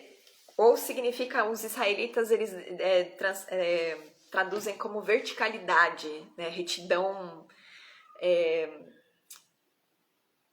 para cima, sei lá, não sei explicar isso, porque tem algumas palavras que são difíceis de expressar. Mas o que Deus quer dizer com esse apelido, né? Não é meu amado. Na verdade, Deus, ele deu esse apelido para indicar que Israel não deveria se desviar dos altos padrões exigidos por Deus, né? Da santidade, da elevação espiritual. E aí, quando ele fala assim, Yesherum, né? Que deveria ser elevada, deveria ser reta, deu coices, engordando-se, engordou-se, engrossou-se, ficou nédio. Então, eles, ao invés de se elevarem e se conectarem comigo, eles se rebaixaram, eles se depravaram, se depreciaram e começaram a engordar o físico. E o nédio significa um brilho lustroso que a pessoa que tem a pele gordurosa tem. O gordinho, ele tem uma pele que brilha mais, que parece que tem uma oleosidade por causa da gordura. Então, o que Deus está querendo dizer aqui nesse versículo? O povo que devia ter o meu brilho, a minha luz, e resplandecer isso para as nações, se depravou, caiu e agora está com um brilho que é da própria carne. É um brilho que não resplandece. Eles têm um brilhinho ali, mas não é a minha glória. Eles se rebaixaram a ter um brilho que vem da carne. A famosa luz própria, que as pessoas acham que é legal ter, na verdade Deus reprova. Desprezou Não, e abandonou a Deus, que o fez, desprezou a rocha da sua salvação. Com deuses estranhos o provocaram a zelos. Zelos significa ciúmes, né? Com abominações o irritaram. Sacrifícios ofereceram aos demônios, não a Deus, a deuses que não conheceram, novos deuses que vieram há pouco, dos quais não se estremeceram seus pais. Ou seja, eram deuses que estavam sendo criados, né, para serem adorados, que na verdade são figuras que os demônios estabelecem para eles serem adorados. E quando as pessoas falam que as religiões, na verdade, são adorações a demônios, alguns falam, esses crentes são muito fanáticos, eles ficam inventando, tudo é o diabo, tudo é o demônio, mas aqui foi o próprio Deus que falou. Então, você vai contestar o que Deus falou? E não é só Moisés que traz essa afirmação. Lá em 1 Coríntios, no capítulo... Deixa eu ver se eu acho aqui rápido. Capítulo 10. Paulo também fala a respeito disso. No versículo 14. E aí a gente tem que se lembrar, né? Quem era a cidade de Corinto? Era uma cidade pagã, predominantemente pagã. Uma cidade, uma província, né? Do Império Romano. Então, as práticas em Corinto eram todas paganistas. E aí é uma instrução que Paulo, que conhece a palavra, que lia Deuteronômio, que lia essa canção, porque ele era um fariseu, o fariseu era um dos que mais conheciam, né, estudavam a Torá. O problema do fariseu não é o conhecimento da lei, o problema deles é que eles trouxeram distorções sobre a lei e começaram a trazer honra sobre si mesmos, porque eles observavam a lei mais do que outros. E aí quem assistiu as parábolas de Jesus que eu fiz essa semana vai se lembrar, né, do comportamento do fariseu com uma pecadora ali. E Deus fala, Jesus ali, né? Bom, Jesus está representando Deus, mas Jesus ali explica para o Simão, aquele que tem muito para ser perdoado vai amar mais, porque a pessoa experimenta mais da graça de Deus na sua vida do que uma pessoa que tem pouco pecado. Então, aquele que... você pode perceber que as pessoas que saem, sei lá, de uma vida destruída, né, depravada, promíscua, quando elas encontram Jesus, são pessoas que geralmente se tornam evangelistas, né? Porque o amor delas pela vida, por Deus, por Jesus, ele é uma coisa tão grande, a gratidão que essas pessoas têm de Deus ter tirado elas de um lugar de morte e ter trazido para um lugar de vida e toda a restauração, a transformação, elas experimentam isso com muito mais gratidão e elas amam mais a Deus e elas amam mais ao próximo por isso. E aí aqui então a gente está falando com ex-pagãos, né? Paulo está trazendo uma carta, uma instrução para ex-pagãos. E aí ele diz o seguinte: portanto, meus amados, fugi da idolatria. Falo como a criteriosos, julgai vós mesmos o que digo. Porventura, o cálice da bênção que abençoamos não é a comunhão do sangue de Cristo? O pão que partimos não é a comunhão do corpo de Cristo? Porque nós, embora muitos, somos unicamente um pão, um só corpo, porque todos participamos do único pão, o pão que é Jesus, ele está se referindo aqui, né? Considerai o Israel segundo a carne, não é certo que aqueles que se alimentam do sacrifício são participantes do altar? Que digo, pois, que o sacrificado ao ídolo é alguma coisa? Ou que o próprio ídolo tem algum valor? Antes digo que as coisas que eles sacrificam é a demônios que as sacrificam, e não a Deus. E eu não quero que vos torneis associados aos demônios. Não podeis beber o cálice do Senhor e o cálice dos demônios. Não podeis ser participantes da mesa do Senhor e da mesa dos demônios. Ou provocaremos ciúmes no Senhor? Somos acaso mais fortes do que Ele? Então aqui Paulo está exortando, né? Tá trazendo esse conselho ali para um povo que tinha práticas pagãs. Não se misture com ídolos. Não procure religiões achando que Deus está em religiões, porque na verdade vocês estarão sacrificando coisas para demônios. Está na palavra, não é uma doutrina, não é um legalismo, não é um costume, não é um fanatismo. É a palavra de Deus. Se você conhece alguém que acha que qualquer religião leva a Deus, a palavra do Senhor, ela traz à luz que não. porque o único caminho para se chegar a Deus é Jesus. E é o único lugar onde nós temos comunhão com o Senhor, é comendo desse pão, que é o corpo de Cristo, né? E se entregando para Ele. Então, continuando, né? Aquele povo então se corrompeu, sacrificando aos demônios, não a Deus, provocando o ciúme do Senhor. Eram deuses que estavam sendo criados, eram deuses novos.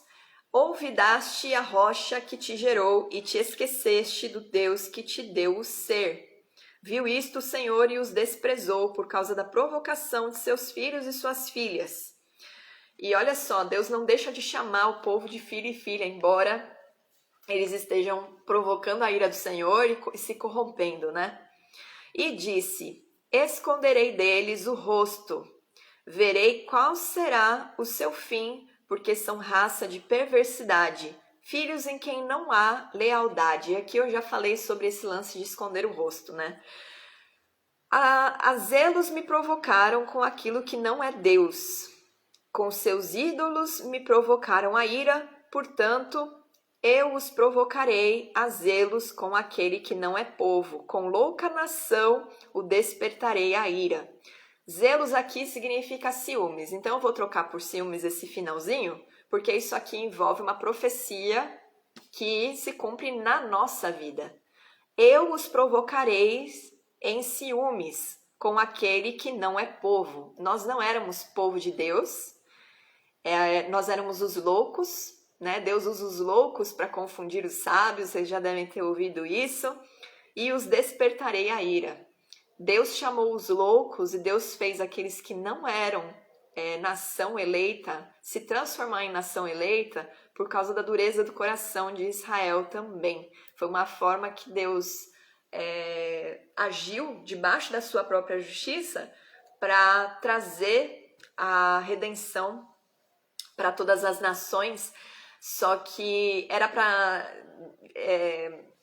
nós não seríamos co-herdeiros daquilo que o Israel era herdeiro, né?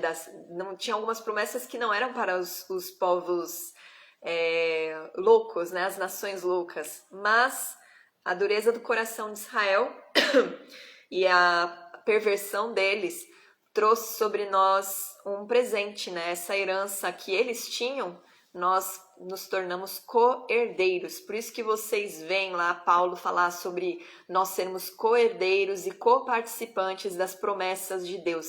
Se refere a uma porção na Nova Jerusalém, uma porção no reino dos céus, no reino de Deus, né? Que vai ser estabelecido na terra.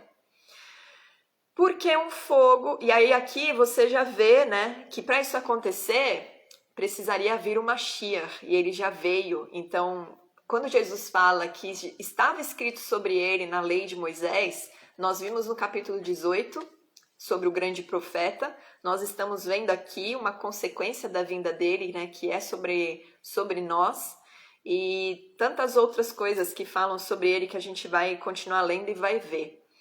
Porque um fogo se acendeu no meu furor e arderá até o mais profundo do inferno, consumirá a terra e suas messes e abrasará os fundamentos dos montes. Amontoarei males sobre eles, as minhas setas esgotarei contra eles. Consumidos serão pela fome, devorados pela febre, peste violenta, e contra eles enviarei dentes de fera. Eles iam cantar as consequências que eles estavam vivendo. E ardente peçonha de serpentes do pó. Fora desbastará a espada em casa, o pavor tanto ao jovem como à virgem, tanto à criança de peito como ao homem encanecido, o homem velho, né, o ancião. Eu terei dito, por todos os cantos os espalharei. Eu olhei ali o negócio achando que era algum anúncio do Insta e perdi aqui, peraí. No 26. Por todos os cantos os espalharei e farei cessar a sua memória dentre os homens. Se eu não tivesse receado a provocação do inimigo para que seus adversários não se iludam, para que não digam, a nossa mão tem prevalecido e não foi o Senhor que fez tudo isto. Então ele ia permitir o inimigo avançar e dominar, e ele ia enfraquecer o povo, para o povo não poder falar assim, a gente venceu sem o Senhor. Porque o meu povo é gente falta de conselhos e neles não há entendimento. Tomara fossem eles sábios, então entenderiam isto e atentariam para o seu fim. Como poderia um só perseguir 1000 e 2 fazerem fugir 10.000, se a sua rocha lhes não vendera e o Senhor lhes não entregara? Porque a rocha deles não é como a nossa rocha, e os próprios inimigos o atestam. As nações, elas reconheciam a glória de Deus, né? E em determinadas fases, as nações temiam o povo de Israel, porque o povo estava em retidão e a presença do Senhor estava ali quando os inimigos iam tentar entrar na terra de Israel ou retomar, né, alguma porção ali que em tempos de desobediência eles conseguiram dominar. Deus dava poder, né, força para o povo e eles venciam e as nações saíam temendo e a notícia se espalhava. Então, quando o povo vivia assim, né, sem entendimento e era falta de conselhos, né, as gerações que não buscavam a Torá, não meditavam na Torá e acabavam se separando, Deus então tirava essa proteção e permitia os inimigos avançarem. Porque a sua vinha é da vinha de Sodoma e dos campos de Gomorra. As suas uvas são uvas de veneno, seus cachos amargos. O vinho, ele é sempre ligado à alegria. Mas quando a gente caminha, né, fora da reta justiça, o vinho se torna calamidade. Né? É isso que ele está querendo dizer aqui. A vinha do povo de Israel se tornou como Sodoma e Gomorra. Sodoma e Gomorra eram regiões não só violentas, mas perversas e cheias de calamidade e eram ladrões, né? Eles não cuidavam dos necessitados, eles na verdade só exploravam as pessoas, exploravam até os estrangeiros que entravam ali nas cidades. Então ele está trazendo essa associação. O seu vinho é ardente veneno de répteis e peçonha terrível de víboras. Não está isto guardado comigo, selado nos meus tesouros? A mim me pertence a vingança, a retribuição a seu tempo, quando resvalar o seu pé, porque o dia da sua calamidade está próximo e o seu destino se apressa em chegar. Aqui está associado também a uma profecia que o Senhor traz sobre a potestade, né, o principado, na verdade, é uma potestade, na verdade, que traz a idolatria, que infiltra a idolatria no meio do povo do Senhor. E isso está lá em Apocalipse 19, 2, que na verdade tem 2 momentos que ele fala sobre vingança, né? Ele fala aqui e ele fala no versículo 42. E lá em Apocalipse 2 diz: julgou a meretriz que corrompia a terra com sua prostituição, das mãos dela vingou o sangue dos seus servos. A grande meretriz, ela se infiltra não importa a denominação, a doutrina, ela é o espírito de idolatria que vem trazer prostituição cultural, que vem trazer contaminação e corrupção. E ela opera desde o princípio, né? Desde lá os primórdios com o povo de Israel. Então, a vingança do Senhor virá sobre essa potestade. Porque o Senhor fará justiça ao seu povo e se compadecerá dos seus servos quando vir que o seu poder se foi e já não há nem escravo nem livre. Então dirá: onde estão os seus deuses e a rocha em quem confiavam? Aí aqui é meio que um outro soco no estômago do povo que está cantando, né? Porque é Deus falando para eles: agora que vocês estão aí destruídos, sem ninguém, sem ajuda, né? Que vocês estão aí tudo no mesmo nível, sendo oprimidos, destruídos, passando fome, passaram por espada, estão pranteando os filhos que vocês perderam. Cadê os deuses que vocês adoram? Cadê a rocha em quem vocês confiavam? Porque essa rocha está ligada aos altares feitos de pedras para os deuses, né? As libações que eles derramavam nessas rochas para os deuses que eles criam, as cavernas que eles entravam para cultuar. Então Deus começa a questionar. Na canção que ele declarou ali, né, para ser um testemunho contra o povo mesmo fica cantando para eles: cadê os deuses cadê o Deus que eu estava adorando? Cadê a rocha que eu confiei? Então, isso era para mover o coração mesmo do povo a se constranger e se corrigir. Deuses que comiam a gordura dos seus sacrifícios e bebiam o vinho de suas libações.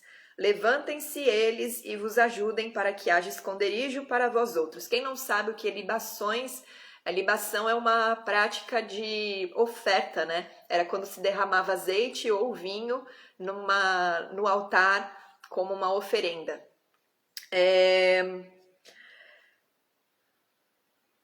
Levantem-se eles e vos ajudem para que haja esconderijo para vós outros. Vede agora que eu sou, eu somente, e mais nenhum Deus além de mim. E essa é uma afirmação que Deus o tempo todo fala para o povo, né? Eu sou Deus, eu sou, eu sou, não há outro Deus além de mim. Deus é um, não existe pluralidade, não existe politeísmo, só existe um único Deus, Criador dos céus e da terra. E aí eles começam a declarar isso na canção.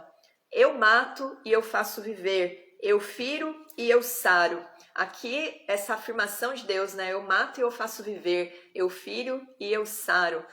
Ela tá ligada a Jesus, né? Porque Jesus, ele se entregou e ele foi ressuscitado pelo Espírito Santo para vencer a morte e o pecado. E ele foi ferido, mas pelas feridas dele, nós somos sarados, né? O Senhor, ele fere o seu povo, mas ao mesmo tempo ele está pronto para trazer a cura, porque na verdade ele não quer a destruição do povo, ele quer a retidão. Ele vai ressuscitar, e aqui essa é uma profecia também, né? A respeito de Jesus e da vinda de Jesus para ressuscitar os mortos, que é algo que os judeus creem também. Na época de Jesus, havia uma divisão de ideias que os fariseus criam na ressurreição e os saduceus não. Os saduceus só criam na palavra e não criam na lei oral. Os fariseus criam na palavra, na Torá, e na lei oral, e criam na ressurreição. Inclusive, a ressurreição ela está ligada a um símbolo que é o peixe, né, que engoliu Jonas, porque na tradição judaica Jonas morreu na barriga do peixe, e ele foi ressuscitado quando ele foi cuspido 3 dias depois. E Jesus traz esse sinal para os fariseus que estavam pedindo um sinal para ele, né? Ele disse, se você é o Messias, se você é o profeta, nos dá um sinal. E ele falou, essa geração perversa e pecadora me pede um sinal, mas o único sinal que eles vão ter é o sinal de Jonas, né? O que ficou 3 dias e 3 noites na barriga do peixe. E ele estava se referindo à ressurreição dele. Então eles creem na ressurreição e eles creem que quando o Mashiach vier, que é o Jesus, né, vier sobre as nuvens, todos aqueles que são justos, né, que foram justificados, eles serão ressuscitados. Por isso que eles preservam os ossos, né, eles enterram os corpos, eles não cremam corpos também. Então aqui é uma profecia já falando a respeito do futuro. Levanto a mão aos céus e afirmo por minha vida eterna, se eu afiar a minha espada reluzente e a minha mão exercitar o juízo, tomarei vingança contra os meus adversários e retribuirei aos que me odeiam. E aqui a gente está associando ao julgamento da meretriz, né, da potestade que inseriu prostituição cultual e idolatria sobre o seu povo. E isso ainda opera hoje em dia, portanto, tome cuidado com os lugares onde você leva o seu culto. Peça orientação ao Senhor, é o Senhor que escolhe o lugar onde você vai levar o seu culto, não é você que vai no lugar que é mais legal, porque o teu coração é enganoso e os teus ouvidos podem pregar peças em você, né? Se você gosta de uma palavra que está fora do princípio do Senhor, porque aquilo é agradável ao teu coração, você pode estar correndo um sério risco de estar num ambiente onde a meretriz está operando, achando que Deus está ali porque estão falando da palavra de Deus. Esse povo, a gente sabe que tinha Deus na boca, mas não tinha no coração. Então, falar a palavra é fácil, mas ter o Espírito Santo agindo são outros 500. Então, tomem cuidado. Embriagarei as minhas setas de sangue, a minha espada comerá carne do sangue dos mortos e dos prisioneiros, das cabeças cabeludas do inimigo. Louvai, ó nações, o seu povo, porque o Senhor vingará o sangue dos seus servos, tomará vingança dos seus adversários e fará expiação pela terra do seu povo. Veio Moisés e falou todas as palavras deste cântico aos ouvidos do povo, ele e Josué, filho de Num. Tendo Moisés falado todas estas palavras a todo Israel, disse-lhes, aplicai o coração a todas as palavras que hoje testifico entre vós. Aplicai o coração medita, né? Fica pensando nisso, digere essas palavras todas, né? Que isso se torne essência na vida de vocês. E por que isso? para que ordeneis a vossos filhos que cuidem de cumprir todas as palavras desta lei. Moisés estava preocupado com as futuras gerações, né? Ele não estava preocupado só com aquela geração, mas ele estava preocupado com o ensinamento ser propagado de geração em geração.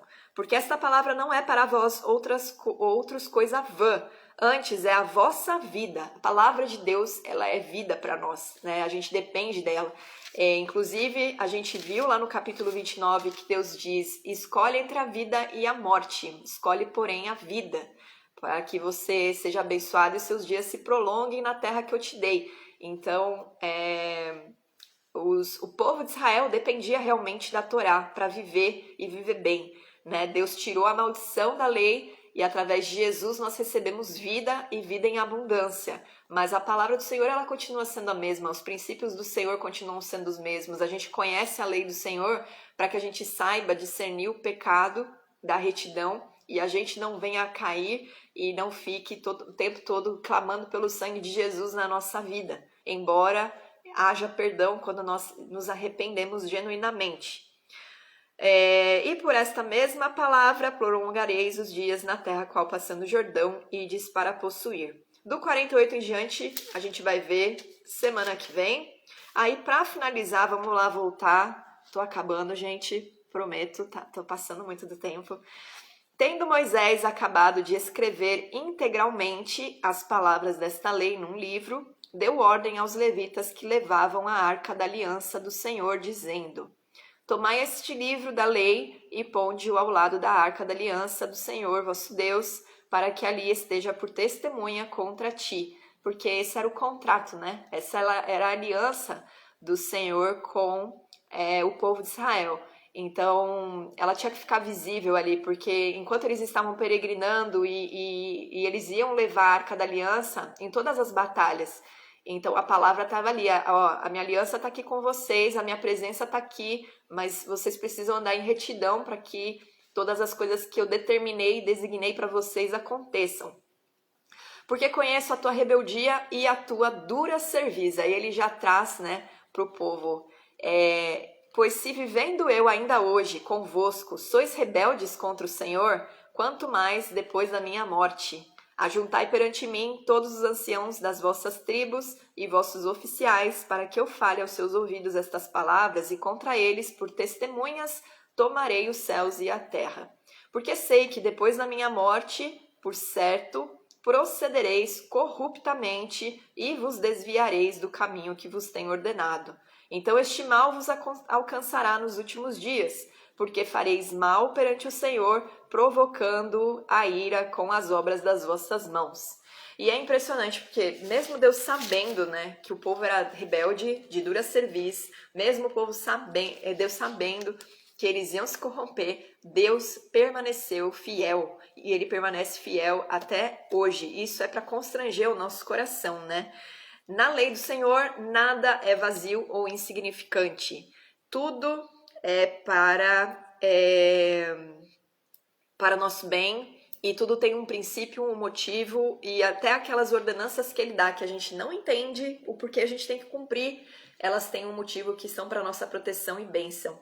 Então, para entender, para ter compreensão dos princípios do Senhor, é necessário conhecer, estudar, meditar, aplicar a mente, os olhos e o ouvido, né? O tempo todo a gente vê ele, medita na palavra, olha, veja o que eu estou fazendo, leia, ouça.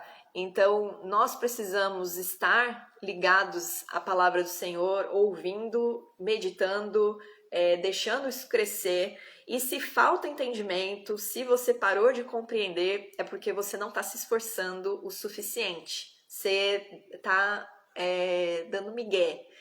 Porque o Senhor, ele traz entendimento e revelação através do Espírito Santo para que a gente entenda. É o Espírito do Senhor que vivifica toda a palavra em nós. Só que a gente precisa buscar. ele fala, buscai e achareis, batei e abrir-se-vos-á, pedi e dar-se-vos-á. Isso não são coisas, ele estava falando do próprio Espírito dele, e o Espírito dele é o que imprime a lei no nosso coração. Então toda a revelação, toda a compreensão, lá em Isaías 11, diz que o Espírito do Senhor são 7 Espíritos. É o Espírito de entendimento, de conselho, de sabedoria, de conhecimento, de fortaleza, de poder, e é o Espírito do Senhor. Então, se você tem isso em você, é só buscar que você vai encontrar.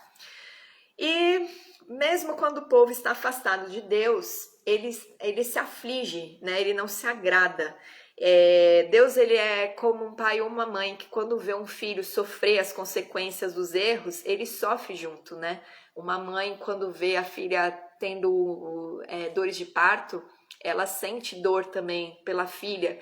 Um pai, quando vê o filho pagando pelo erro dele, né? Sei lá, um cara que roubou, foi pra cadeia, o pai sente aquilo. E Deus, ele não se agrada das nossas aflições, ele se aflige junto.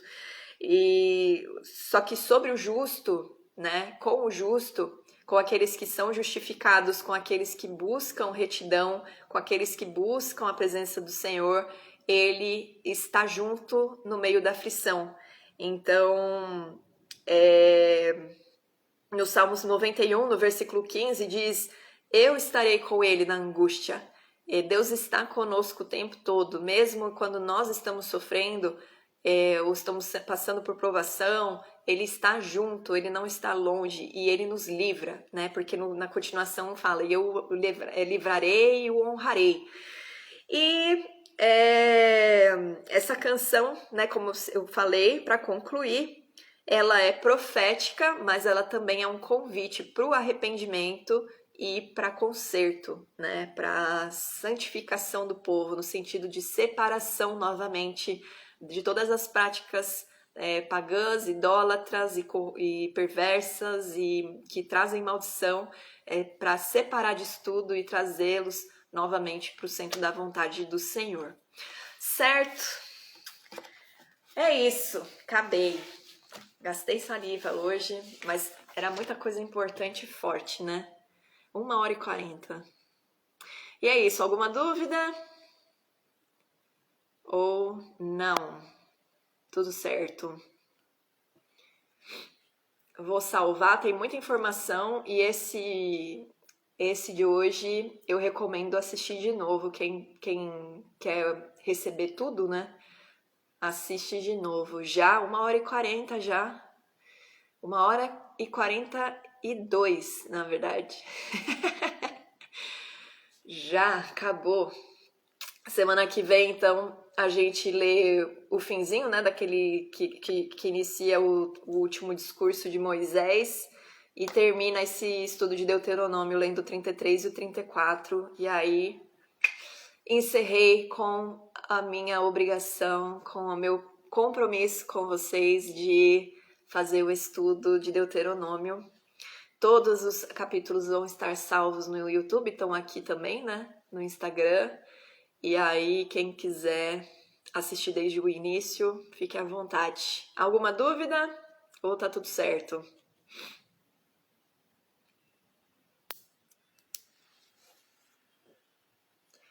Passou rápido, né? Vocês têm alguma dúvida?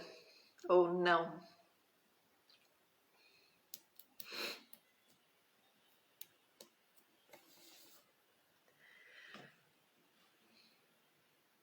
Tô esperando vocês falarem se vocês têm dúvida ou não. Senão eu vou encerrar tudo certinho. Beleza? Meninas. Ai, eu fechei meu negócio. Peraí, gente, que eu fiz uma bobagem aqui. Alguém tem dúvida? Meninas, ou tá tudo certo também? Depois vou maratonar. Maratone, porque tem muito ensino. Eu acho que o livro de Deuteronômio devia ser assim, depois que a pessoa lê o João, depois que a pessoa lê o livro de Atos, que ela já tá, né, entendendo sobre o que é ser cristão e tudo mais, é o primeiro livro que ela deveria ler E esse estudo, assim, né, de princípio, alguém precisa dar esse estudo mesmo, né? A gente sabe que algumas coisas Deus, ele revela pelo Espírito, mas Deus, ele nos levanta, né, nos dá dom de palavra, dom de conhecimento da palavra para ensinar. Então, a gente precisa, né? E eu sinto, assim, que o povo de Deus, a igreja de Cristo, ela precisa entender quais são os princípios da palavra de Deus para não ficar devaneando e falando essas coisas aí que a gente, esses absurdos que a gente vê hoje em dia. E algumas pessoas acabam indo na onda porque, na verdade, não tem alguém que ensine ou alguém que mostre, né, esses princípios, e aí ela ouve alguém que se diz pastor falar uma abobrinha e ela acha que aquilo tá certo, né, porque ela crê que o pastor tá falando algo correto. E você conhecendo os princípios é muito mais fácil discernir o ensinamento que estão dando por aí, se eles são íntegros ou não, de acordo com a palavra de Deus ou não. Então, é um estudo muito importante. Se vocês tiverem amigos que não têm muito conhecimento da palavra, recomenda, né, o estudo para essas pessoas serem abençoadas também e capacitadas com a verdade. Beleza? Então é isso, pessoal. Uma boa noite. Obrigada a todos que ficaram até o final. Gostei, porque é tudo pupilo meu aqui. Gostei de ver que a galera tá buscando conhecimento. E é isso, gente. Um bom final de semana, bom descanso, boa noite. Que a paz do Senhor esteja com vocês. E semana que vem tem o último capítulo. Os dois últimos capítulos. Aí eu vou dar uma pausinha porque eu quero fazer um estudo sobre o livro de Hebreus e também sobre o livro de Romanos, mas primeiro eu preciso me preparar para isso. Então eu vou dar uma pausa nas lives para estudar e aí depois eu retomo as lives com esses dois livros que eu tenho certeza que também vão edificar muito a gente. Beleza? Mas vou continuar fazendo aí raiz, só para tu saber, mas vão ser mais curtinhos. E as parábolas de Jesus também vou continuar postando, tá? Não vou abandoná-los, não. É só por um tempo as lives para eu me preparar para as próximas, certo? Então, boa noite, pessoal. Até mais. A paz do Senhor para todos. Fui.